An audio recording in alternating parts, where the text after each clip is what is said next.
Now the serpent was more subtle than any animal of the field which Yahweh God had made. He said to the woman, "Has God really said, 'You shall not eat of any tree of the garden'?"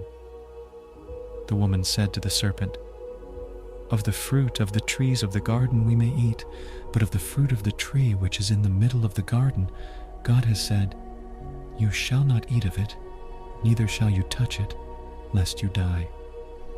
The serpent said to the woman, "You won't surely die, for God knows that in the day you eat it, your eyes will be opened, and you will be like God, knowing good and evil." When the woman saw that the tree was good for food, and that it was a delight to the eyes, and that the tree was to be desired to make one wise, she took of the fruit of it and ate, and she gave some to her husband with her, and he ate. The eyes of both of them were opened, and they knew that they were naked. They sewed fig leaves together and made themselves aprons. They heard the voice of Yahweh God walking in the garden in the cool of the day.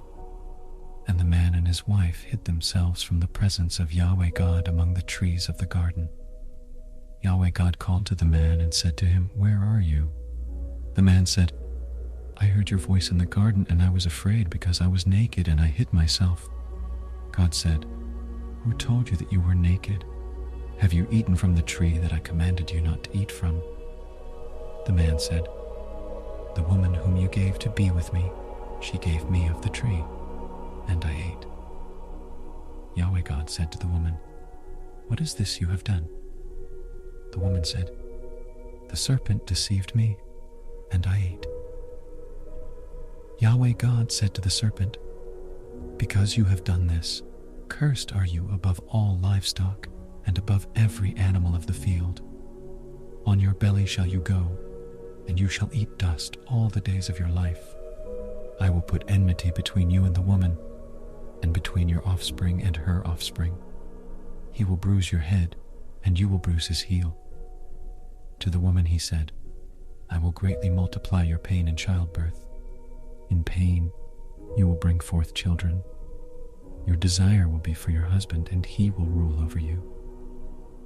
To Adam he said, "Because you have listened to your wife's voice and have eaten of the tree, of which I commanded you, saying, 'You shall not eat of it,' cursed is the ground for your sake. In toil you will eat of it all the days of your life.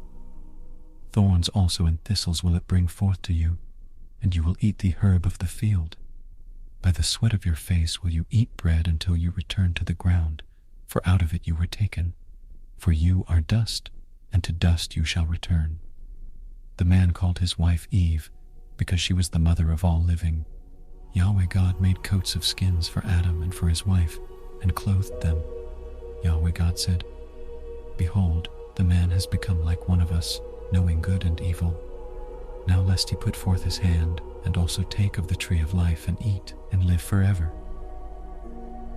Therefore Yahweh God sent him forth from the Garden of Eden to till the ground from which he was taken.